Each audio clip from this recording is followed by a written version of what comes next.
城门打开。奉子营受命封城，若无军令，任何人不得出城。你知道我是谁吗？王爷的命令里说了，尤其是世子不可出城。要不要杀出去？他们也是奉命行事，不应该付出性命。换个城门看看。徐骁不会留这样的漏洞。那就找熟人走人情。我算是明白为什么徐骁要让楚禄山送黄蛮儿去武当了。你爹把什么都算死了，一点机会也没给你留。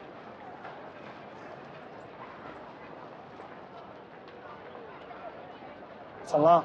放弃了？这营号听着耳熟。想起来了，走。动！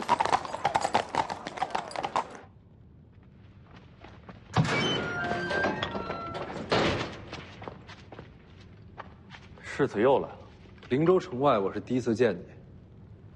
是，当时在下奉命接世子回城。当时你报了名号，奉子营是你麾下。没错。走，哎，干什么？帮我开城门。城门怎么了？你家奉子营现在正在封城。为何要封城啊？徐骁的命令。既是军令，自当遵从。我不去。他要毁我弟弟根骨。小王爷，能不能救他，现在就看你了。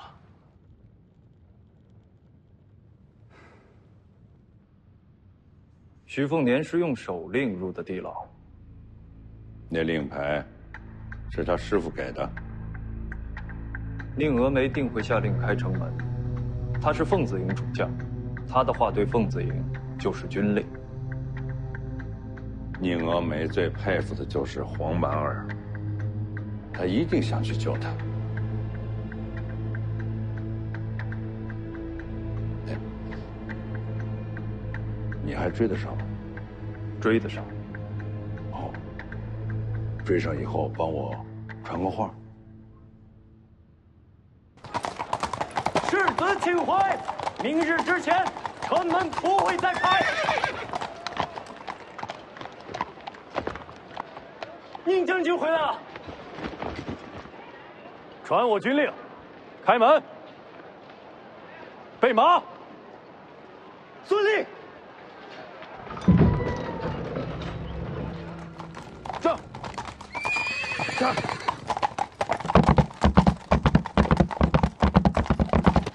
上。停！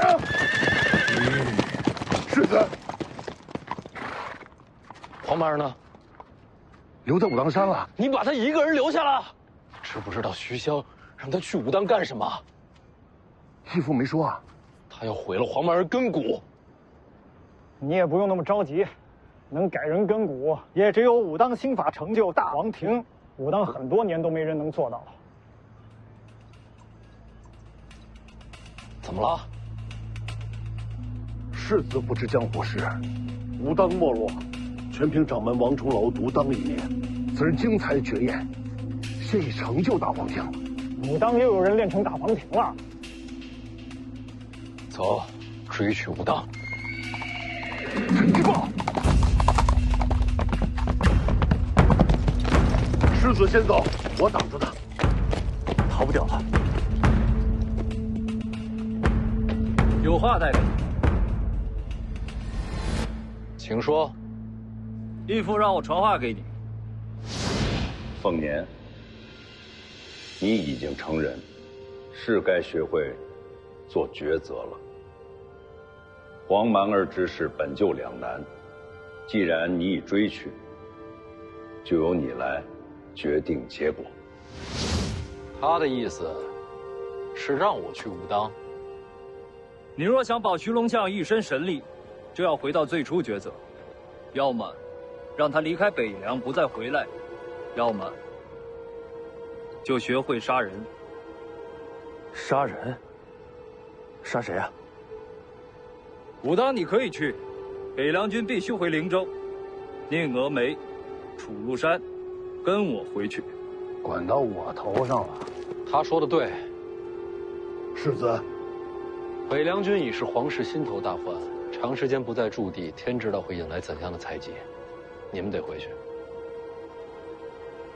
是。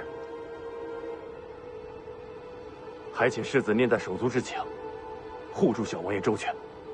一言为定。行。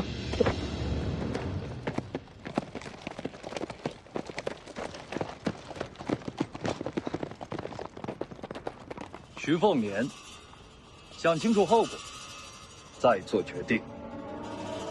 走，去武当。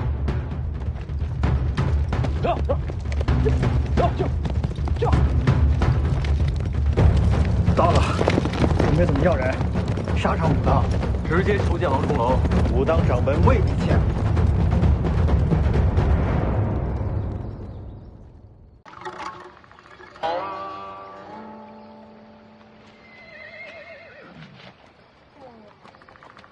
这。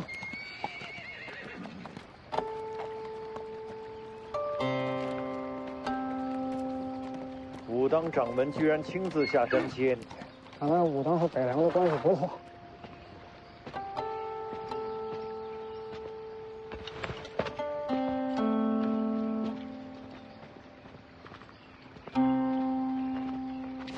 王重楼见过世子。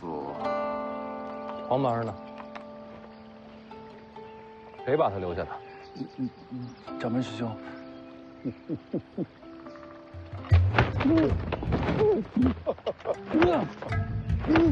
楚先生一路跋涉，辛苦了。见过王掌门啊。哦，这位是家师闭关弟子，贫道小师弟洪喜相。他与你同辈，正是。不出意外，也该是武当下任掌门。洪喜相，你还嫌欠我徐家的不够多吗？那是你爹的意思，我能怎么办？楚先生远来是客，小师弟过来打个招呼。楚先生，哎，好。哎呦，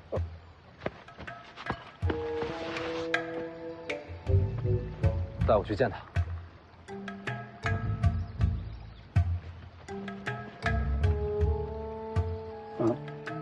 师兄，不如你带他们二人上山吧。你也一起去。我想再放会儿牛。不敢这一会儿。世子，楚先生请。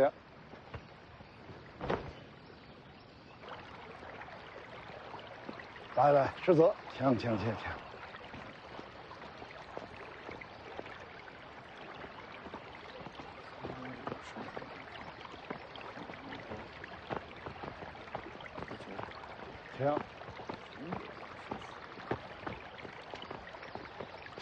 世子请。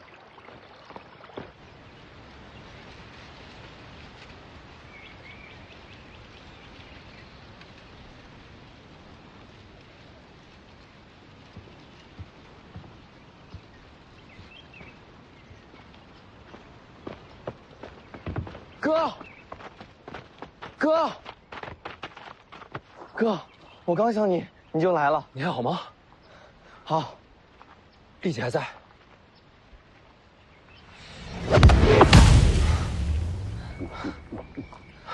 那就好，走，跟我回家。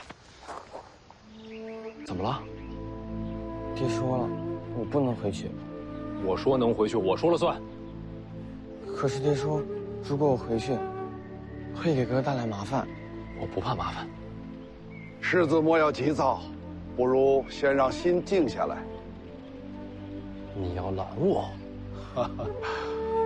世子的家事，贫道怎敢拦？我只是劝世子想清楚些。小王爷若是回了北凉，等着他的会是什么？我守着他，不会让他被人利用。你能寸步不离，守他一辈子吗？为何不能？世子难不成要用铁链子锁住小王爷？我知道世子与小王爷兄弟情深，可是世子想过没有？如果支持小王爷的人对世子动手呢？我接着。如果支持世子的人对小王爷动手呢？谁敢？权力之争，什么事做不出来？你这么带他回去，是把小王爷往绝路上推。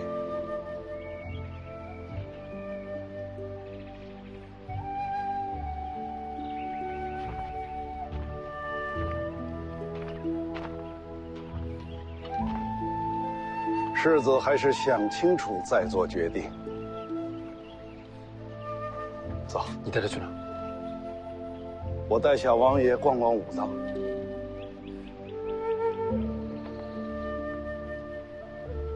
哦，哈哈，世子做出决定之前，贫道什么都不会做。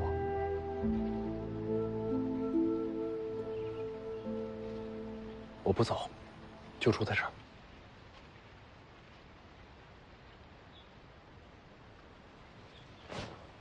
走。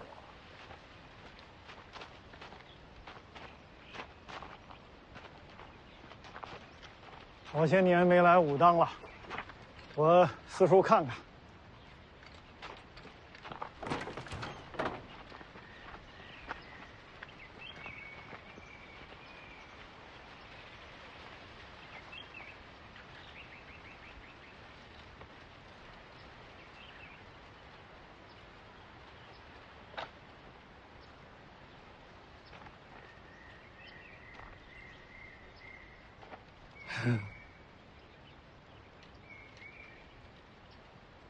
要不咱们进屋坐坐？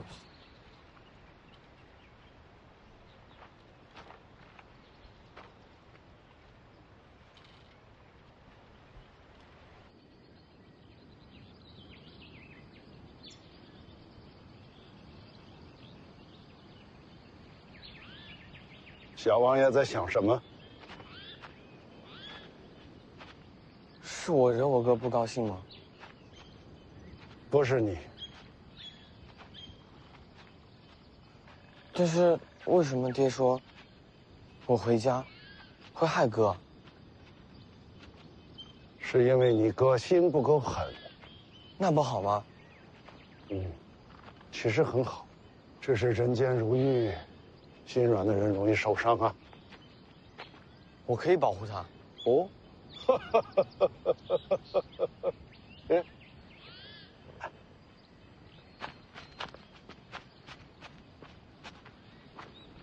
师弟怎么出紫竹林了？哦，这位是王爷次子。天生根骨，赤子之心，很好。哎，倒不如让小王爷就住在你的紫竹林。从本心讲，整个武当山里最像小王爷的，就是师弟你了。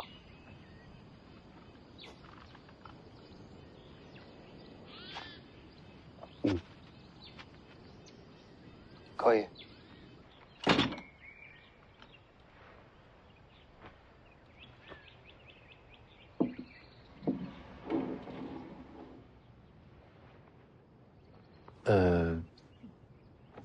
其实我大概都听明白了。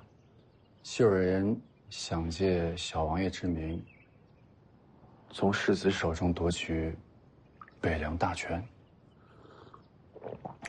其实我没打算要。那就让给他们。黄蛮儿本心通明，不谙世事。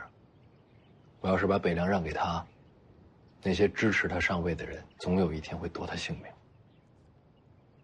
那其实这个结果跟王爷所说的一样，只有2个选择：要不让小王爷不要再回北凉，要么就杀尽军中那些野心狂徒。我必须得做一个决定。可是想借小王爷身份搅乱局面的人到底是谁？藏得太深，徐骁都没找到。那不就简单了？小王爷现在回不了北凉，那就让他暂时待在武当呗。世子若是想念，随时可以来看他。问题就出在这儿，你们武当守得住他吗？这么大一个门派，守不住一个人？你要想明白一个道理，那些支持黄蛮儿上位的，未必是北凉军。那会是什么人？最希望北凉分崩离析的是谁？李彦皇室。皇室眼中，黄蛮儿就是打破平衡的利器。武当不过是个江湖门派，挡得住皇权吗？这个放心了，皇室还能赶到武当来抢人不成？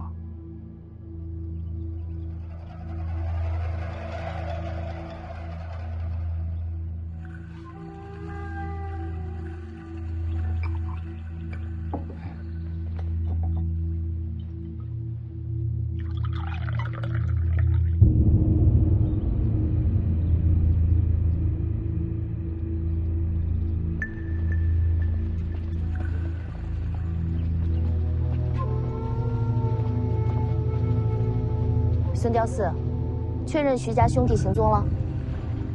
回公主殿下，徐凤年和徐龙象皆已离开灵州，先后奔武当而去。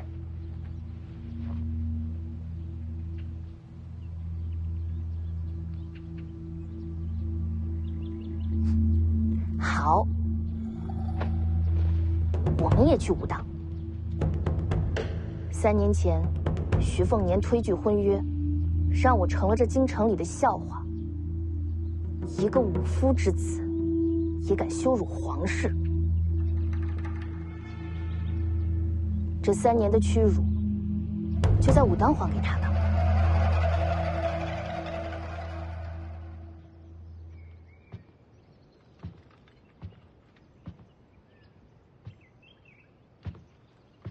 那小道士咋了？怕我打他，溜了。那你弟弟的事怎么办？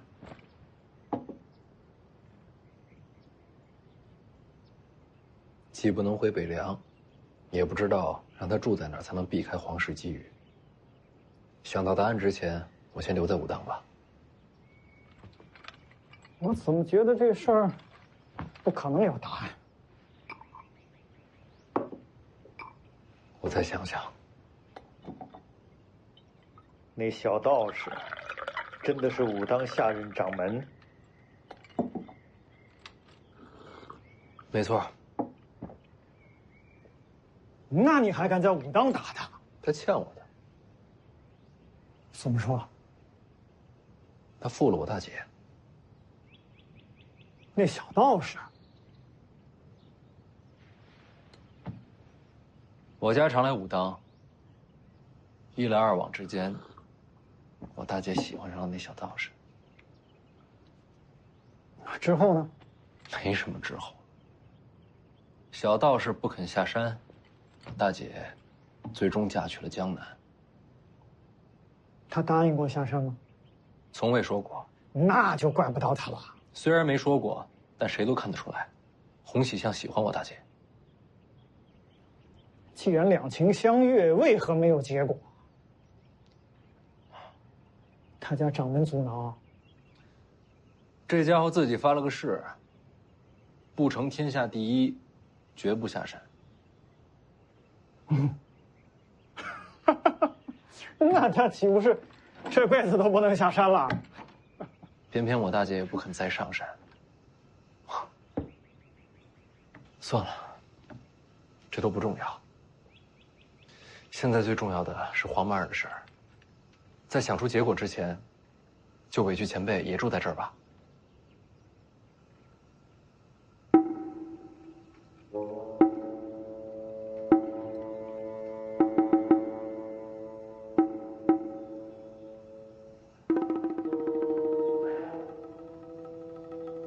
徐凤年，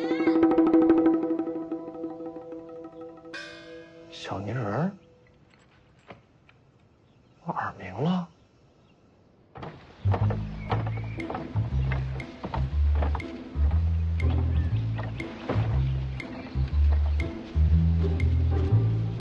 徐凤年，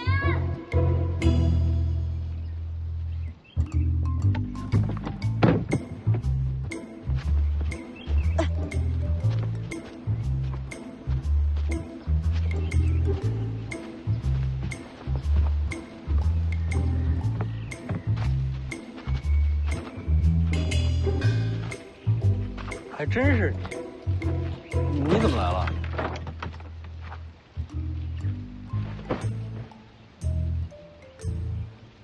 干嘛不说话？你混蛋！我又怎么了？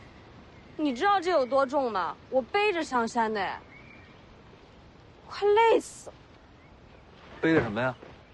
换洗衣服、笔墨纸砚，你一样都不带就上武当来了，最后害得我把这些送过来。徐骁是猜到我要在武当住一段吧？他猜你还不是一猜一个准？为什么让你来啊？借马的事儿被知道了呗，还不是怪你。你一个人上来的？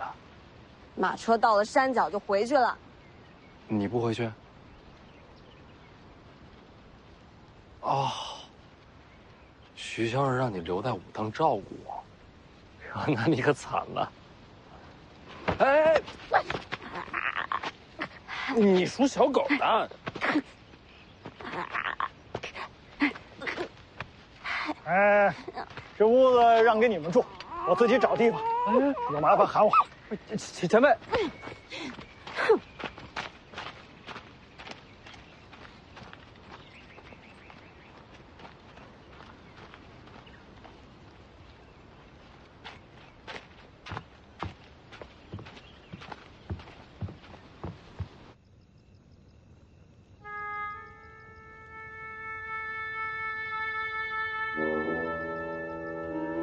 哎呀，这屋里实在是摆不下第二张床。行吧。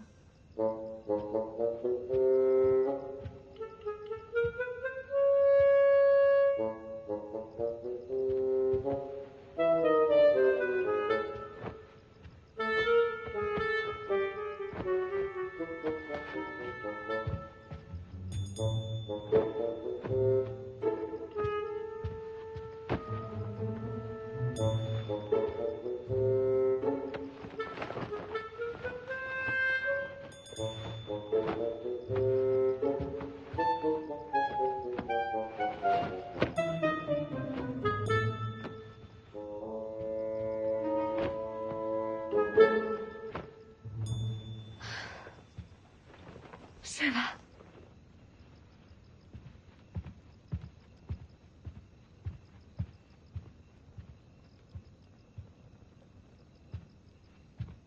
啊。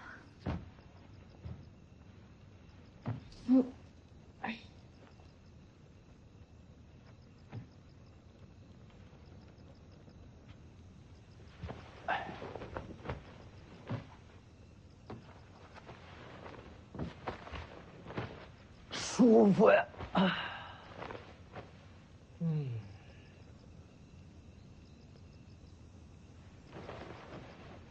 你想清楚啊！真不需要我跟你换一下？不用，你就坐那儿一晚上？我乐意。嘿，你那钱盒在包裹里呢吧？嗯。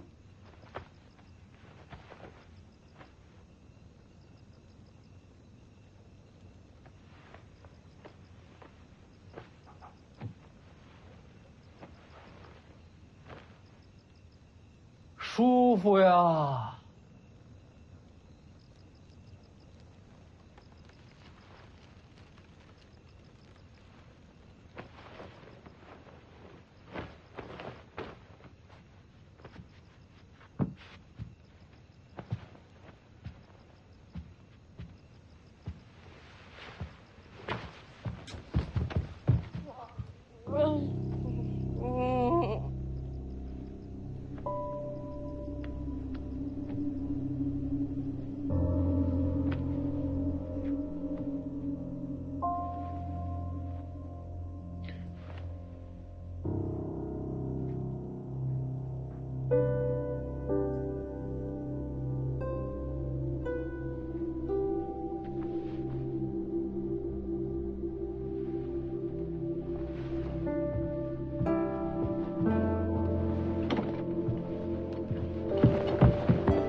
这酱瓜不错啊。他就在那儿睡了一宿。估计是累坏了。你也不把他扶到床上去？这丫头身世惨，那不是更需要照顾吗？她才不需要被照顾、被可怜。这丫头啊，骄傲着呢。可是她为什么睡觉不抵着墙呢？那包裹重，她这一路背上来，肩上背上，怕都是破了皮，靠着会疼。你是怎么知道的？我家丫头，我不知道，谁知道？我真是搞不懂你们。醒了，来吃早饭。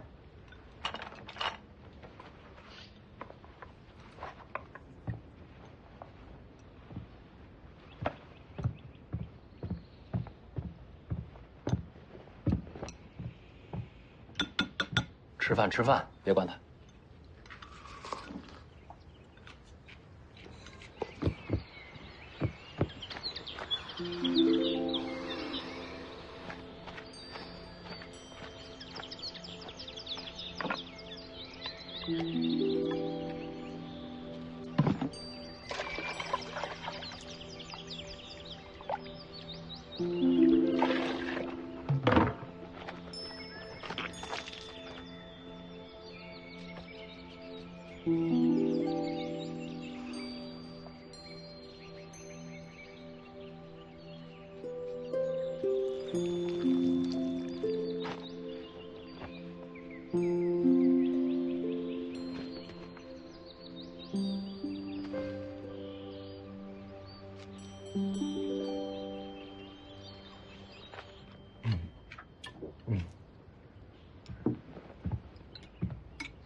怎么了？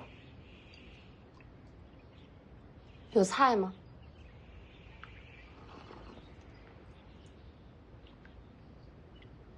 要是不够，我可以再去拿。活的。菜还有活的。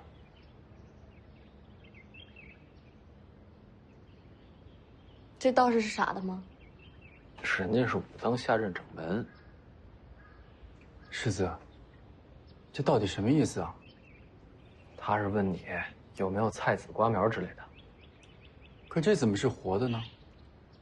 没出土之前，不是活的，是死的吗？姑娘说的对，是活的。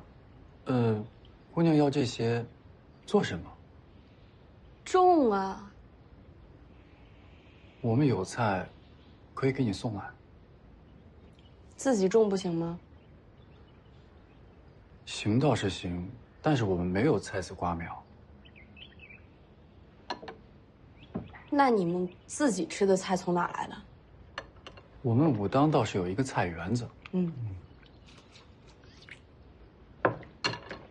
带我去。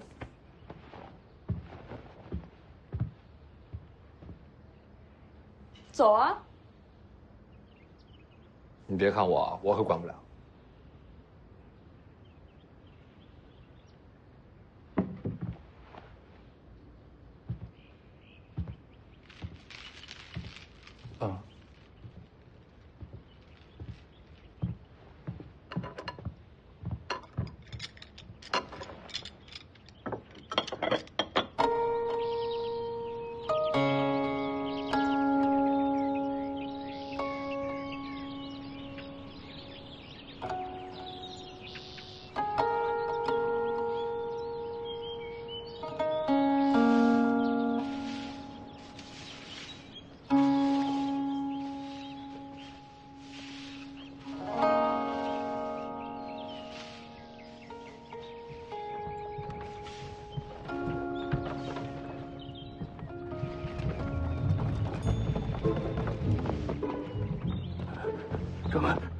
掌门，这不是菜头吗？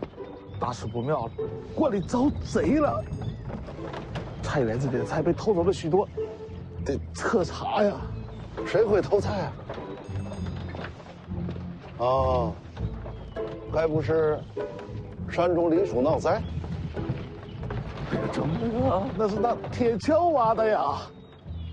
也许是狐狸成了精了。嗯，哎，日后多加小心就是了。啊，去吧。啊。干嘛？狐狸吃肉的，它不吃菜呀。夫玄道者，得之乎内，守之者外，用之者神，忘之者气。此中要言，你可要自己参透，不要事事都问掌门。用之者神，忘之者气。用之者神，忘之者气。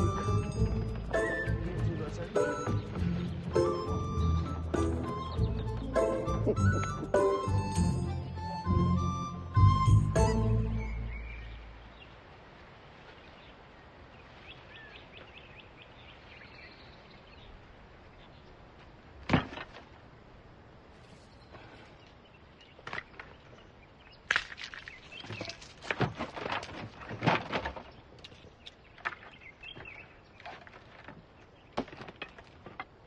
叫你姑娘，你偷菜这件事情，千万不能让掌门师兄知道。我让你带的路，菜也是我挖的，让他找我，跟你没关系。还是守密为好。你怕他？他打你？掌门师兄，他不打我。那你怕他做什么？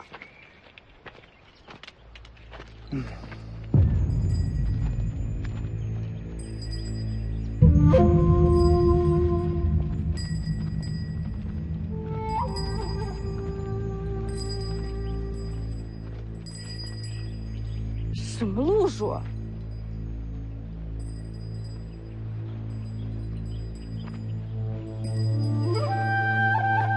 红岭3天正法，龙虎山。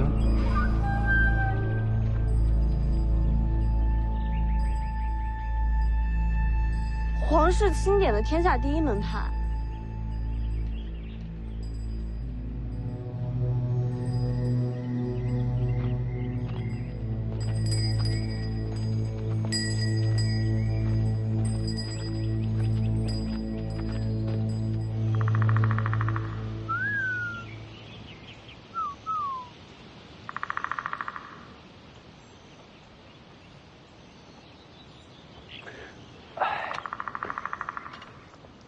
其实待在武当也挺好的，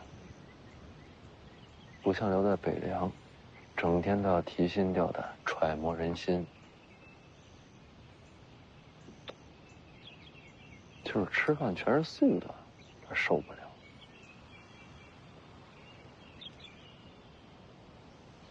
哥，你跟我来。怎么了？不快。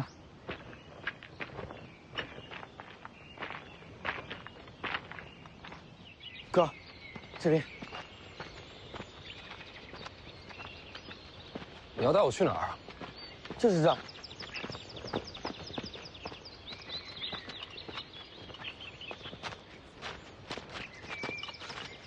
你就住这儿啊？对啊，里面有个小木屋。哥，你等我一下。哎。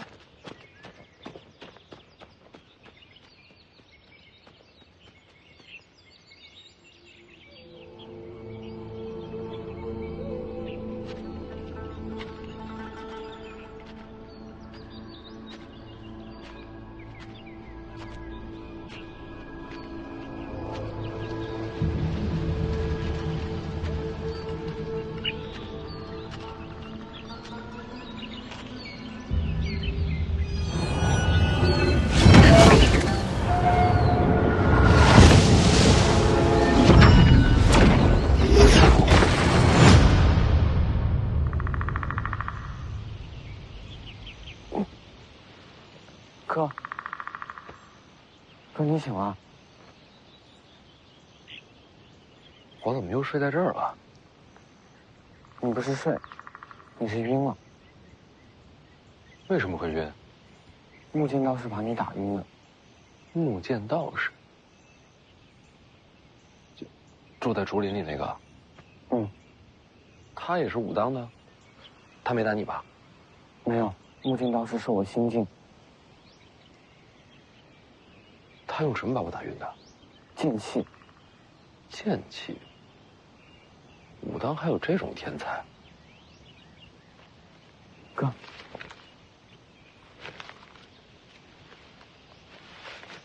鸡腿儿。山鸡。哪儿来的？我在竹林里打的，用火烤了，专门留给哥吃。你们没让木剑道士瞧见吧？他看到了。没拦着你？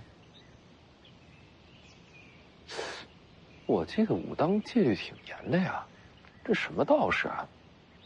木剑道士人挺好的。你喜欢这儿？那要不咱们一直待在这儿？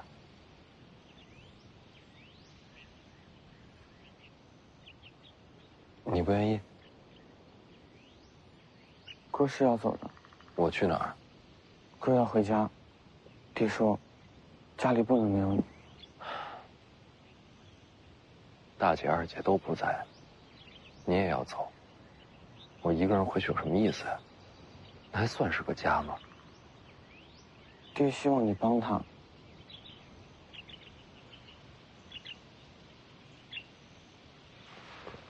黄曼儿啊，你知不知道徐骁送你来武当是为了什么？知道。你知道什么呀？拿走我的力气。他连这都告诉你了？告诉我。那你还这么听话的赶过来？爹说我没了力气，哥就不会有麻烦了。你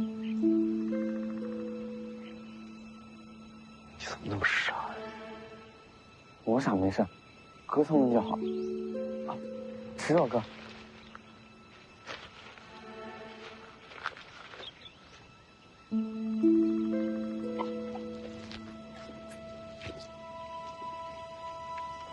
好吃吗？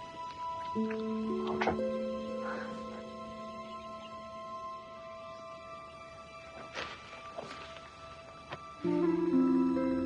老板儿，哥不怕麻烦，我就守在这儿，谁也别想把你带走。你恐怕守不住。前辈，这些天都没怎么见到你。在山里闲逛。您刚才说我守不住，是什么意思？龙虎山来人了，找他的。人呢？在你屋子门口，架势挺大。黄曼儿先回林子里，不是哥叫你，绝对不要出来。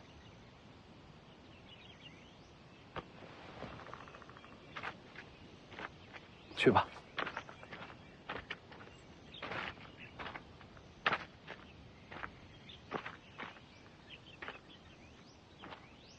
如果我和龙虎山的人起了冲突，前辈会帮谁？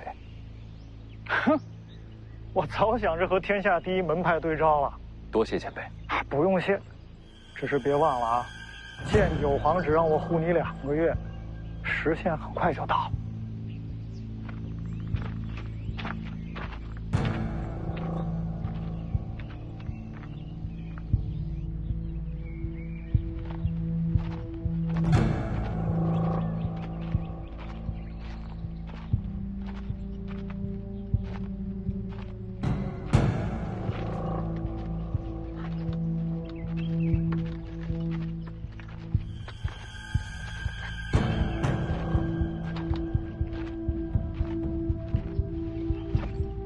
这么多人盯着，你还种菜啊？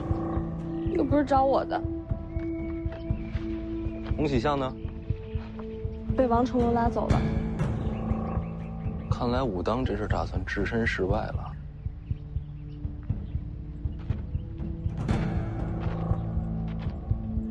我是徐凤年，哪位找我？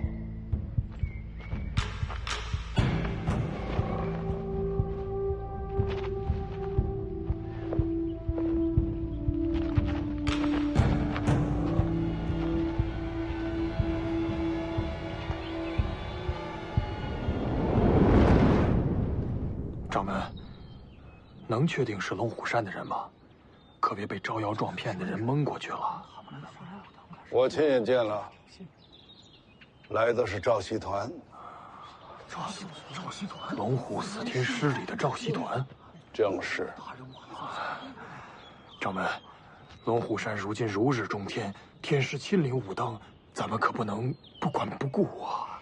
是啊，这样是想想办法。小师弟，你说呢？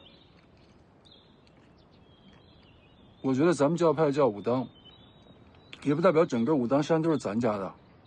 咱不是占山为王，这么大座山，想逛就逛呗。啊，那毕竟是龙虎天师啊！对呀，什么龙虎天不天师的，反正都是来找徐东相的，跟咱们有什么关系？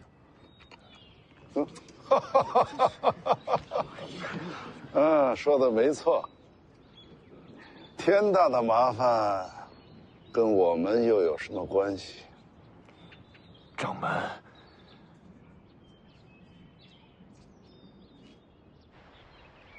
徐凤年，正是。徐龙相在哪儿啊？让他出来。贫道要带他回我龙虎山。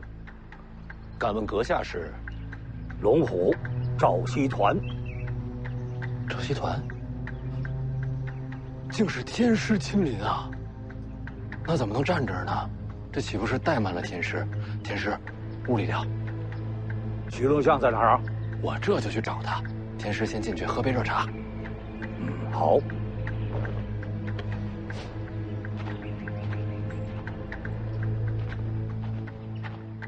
打得过吗？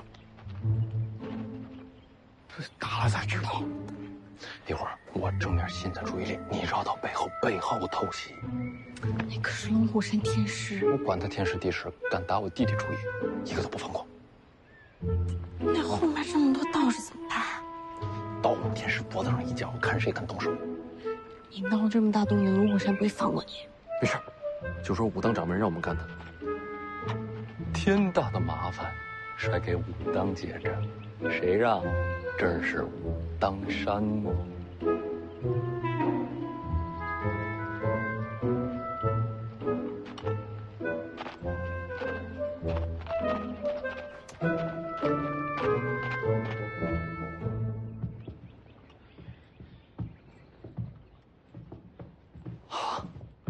确实是简陋了些，天师万物见怪啊。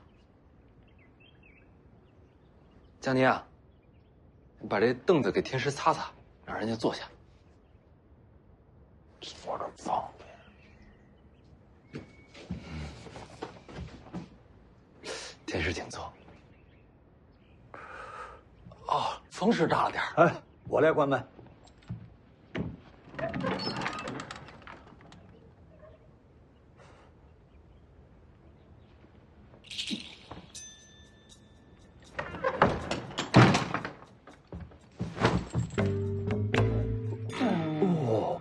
不是说要喝茶吗？茶叶在哪儿啊？啊，茶叶呢？茶叶呢？茶叶，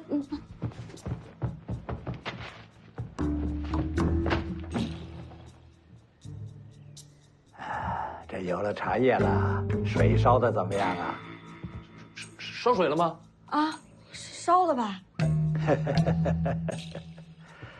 哎呀，这烧水还要等一会儿时间呢。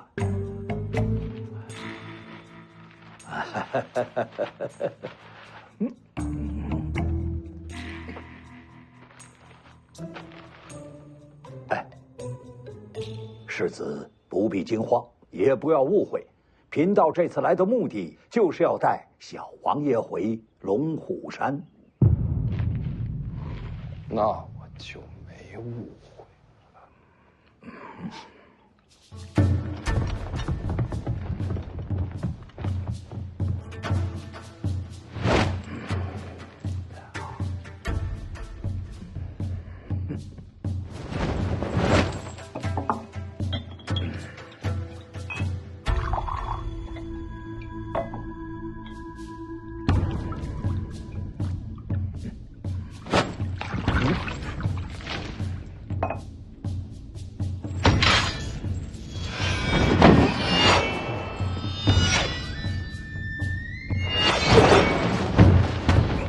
嘿，不打架，不打架。贫道是说啊，你说他怎么不呼救啊？叫一声外卖人不就来了？我哪知道啊？是戒酒皇让我来的。老黄，等等，你是说，是老黄让你把黄满儿带去龙虎山？剑九皇知道世子为难，他离开了北凉，先来到了龙虎。世子应该知道，你弟弟现在可是奇货可居啊。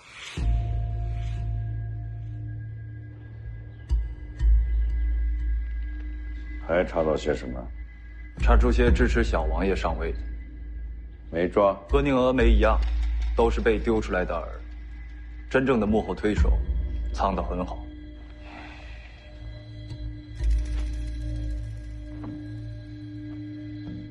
凤年还在武当，是，一直不肯下山。他会想明白的。皇室等北凉破绽，都快等疯了。但他们都知道，只要您还在一天，北凉就一定姓徐。人是会死的，所以小王爷才重要。您要是把北凉交给徐凤年，那皇室就可以借小王爷争权，北凉分崩离析。您要是把北凉交给小王爷，那正合了他们的意。黄满儿心智尚浅，怎么能斗得过皇室那些老奸巨猾的东西？所以呀，京城人都盯着小王爷。说句大话，如今天下，只有我龙虎山才能保小王爷无恙。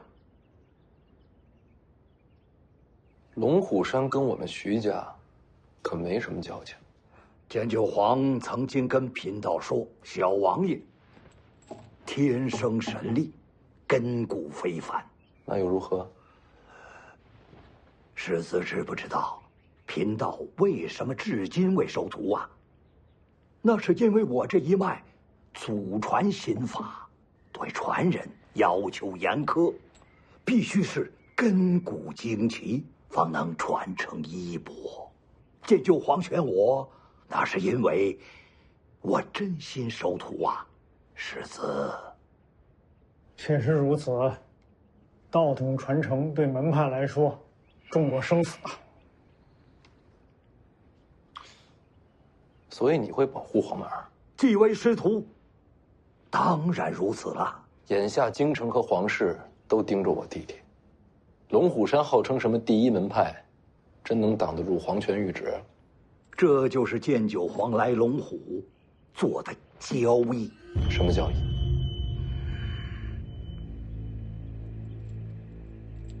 此事涉及皇室，乃是绝密，贫道只能说给你一个人听。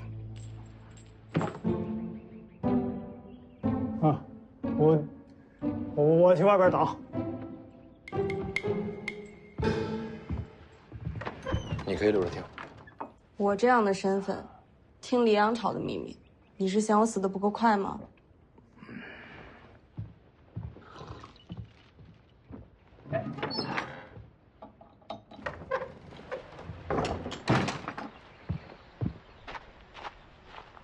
你怎么也出来了？怕死。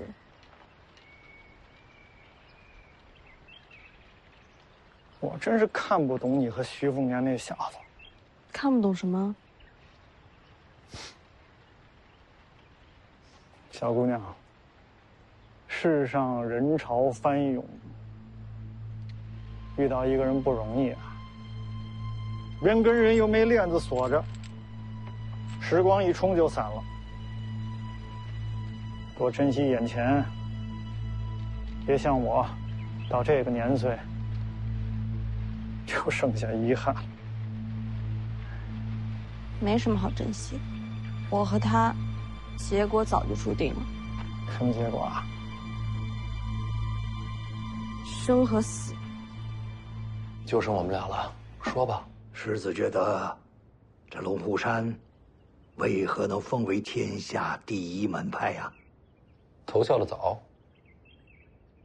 因为在龙虎藏着一个人，这个人也姓赵。那龙虎山天师一门不都姓赵吗？不是天师的赵，是皇室的赵。皇族。论辈分，他可是如今黎阳朝的老祖宗了。贵族藏匿在龙虎，这天下第一门派还能给谁呀？他为什么藏在龙虎？他在垂钓。什么？具体的你不用理解，你只需知道，此人求的是武道终极，人间至高。可是要想走通这条路，武帝城王仙芝是一道避不开的墙啊。龙虎山有个老家伙，一直想试探一下王仙芝的底细，但是他根本不敢出手。那知道我要去迎战，欢天喜地的要在旁边观战，这不就是买卖吗？老黄用自己做交易。正是。剑九皇挑战王仙芝，那人借此探王仙芝虚实，条件是龙虎护住小王爷。那皇室能善罢甘休吗？毕竟是皇族先辈开口了。再说，他人留在龙虎，皇室自然放心。再加上，贫道我要传承弟子，必会在暗中守住小王爷。这明里暗里，小王爷都是万无一失啊。世子，剑九皇曾经说过，他来龙虎就是为了世子闯出第3条路来。我这几天一直在想我们这游历3年遇到的事情。老黄是没用，但是也想能够帮到少爷。老黄啊，他跟王仙芝分出胜负没有？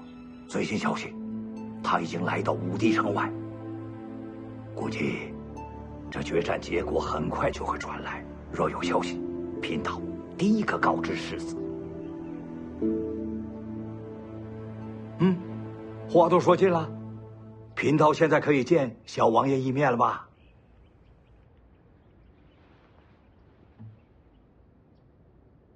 多谢天师，不必了。这已经是最好的出路了。远行龙虎山，黄满儿会想家。你要带他回北凉？我是他哥，我保护他。如果小王爷回去，那北凉未来必会大乱呐！我知道，我来应付。哥，我跟老道士去龙虎山。你不懂别胡说。我懂，我走，能帮到哥。胡扯！我用得着你来帮？就待在家里，天大的事儿有哥在。哥，我愿意去。哎呀！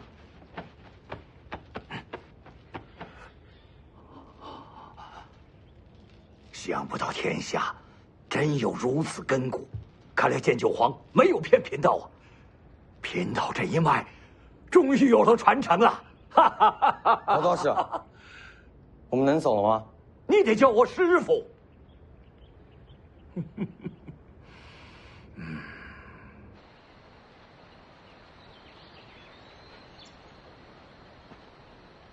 出个门带这么多人，我也不想啊。门派最新规矩，天师出门，必须是这规模。那你刚刚干嘛关了门才说话？这架子要是不端足喽，他们肯定会禀报掌门。回头啊，得多啰嗦，麻烦得很呢。你们龙虎山规矩这么多？师子放心，贫道的庭院是在龙虎山的脚下，离门派很远。我那儿没什么规矩，绝不会委屈了我的徒儿的。不能打他，不能骂他，不能欺负他。嗨，我好不容易找到徒儿，我就算欺负自己，也不会欺负他呀。哎呀，世子，你就放心吧，贫道那儿是山清水秀，冬暖夏凉啊，小王爷一定会喜欢的。山里还有珍禽异兽，他想抓就去抓，山上还有桃树，和山楂树，他想吃就去摘呀。山楂树？对呀，山楂树多吗？多呀，很多的山楂树。怎么，徒儿你喜欢吃山楂？我哥爱吃。哥，等山楂熟了，我全部采了藏起来，留给你吃。好。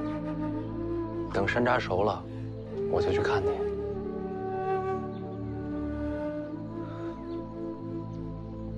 好了，我们走吧。等等，黄曼儿，哥想跟你要样东西，这样以后哥想你的时候就可以看着它。嗯。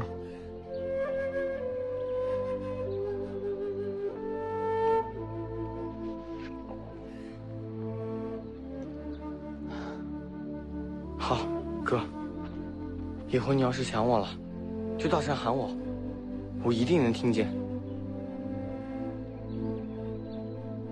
哎呀，好了，世子，来，徒儿，咱们走。哎，等等，世子啊，有2句话，能不能麻烦你转告给王重楼啊？你说。哦，王掌门修炼的大黄庭声名遐迩，如此绝技，岂能蒙尘啊？龙虎山愿意上门切磋，求教大黄庭的风采，就这2句，烦请世子能够转告啊。这是要凭武力镇压武当。哎，门派之间嘛，都是这样。好了，徒儿，咱们走。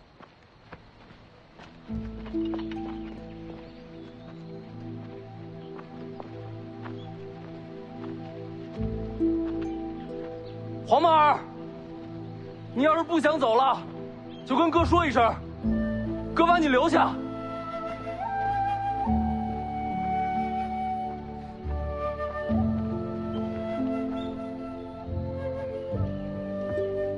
你知道怎么才能把他接回来吧？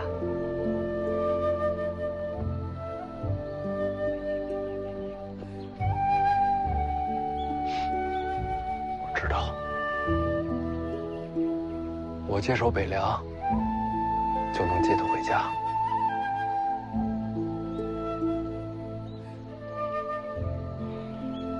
之前可一直说不想接手，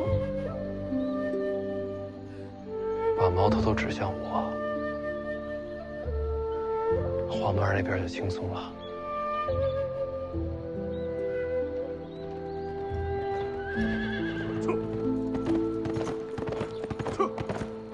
咦？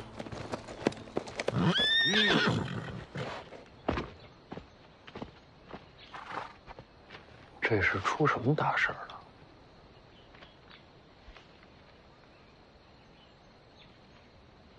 他看你干什么？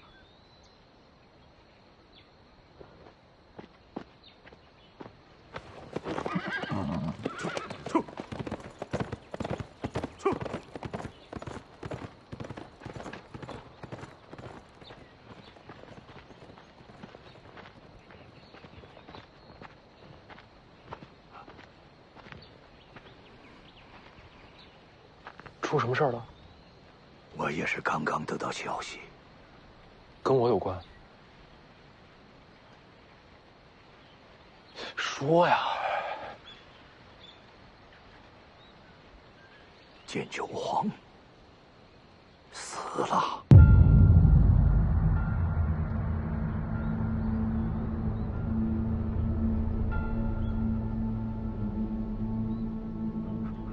给我。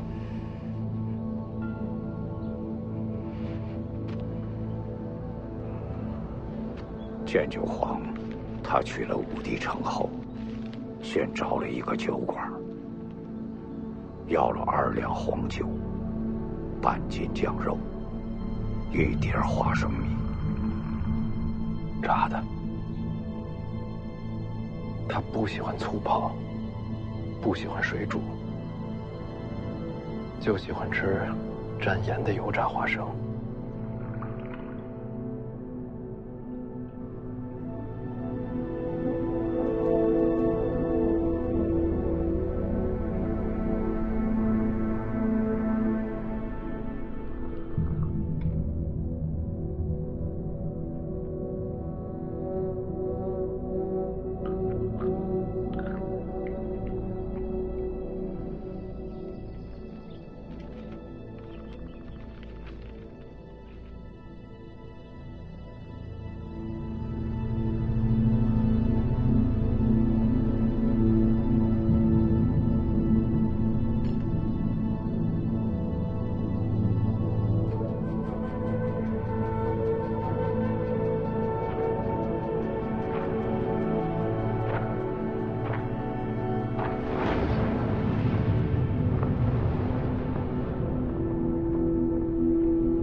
王献之闻声而至，剑九皇舞剑进出，8剑士轮番对敌，王献之始终是单手应对，一步未退。68招后，剑九皇用出剑九，有一武林人亲眼见到这一剑，称此剑如银河倒挂，倾泻千里，已非人间剑术。王献之终于动用双手，剑九挥去了王献之的袖袍，二人势均力敌，再战49招后，剑九皇力竭身亡。老黄没输，他就是老了。王献之亲口承认，若不是剑九皇力竭，这一战自己略处下风。剑九皇气绝之前，王献之问了这一招剑九的名字。6000里，这一剑是我取的名字。剑九6000里。王献之感叹：此剑一出，天下再没有更高的剑招了。他的剑匣去哪儿了？留在了武帝城头。终了时，剑九皇经脉俱断，盘坐城头，望着北方，四而不倒。还有人听见他直到死前一直在哼一首古怪的歌谣。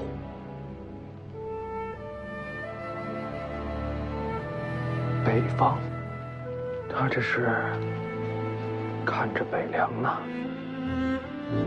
能把王献之逼成这样，天底下没有几个了。剑九皇已经是传奇了。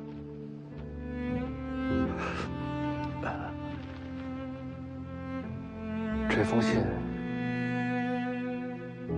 能不能留给我？好吧，多谢。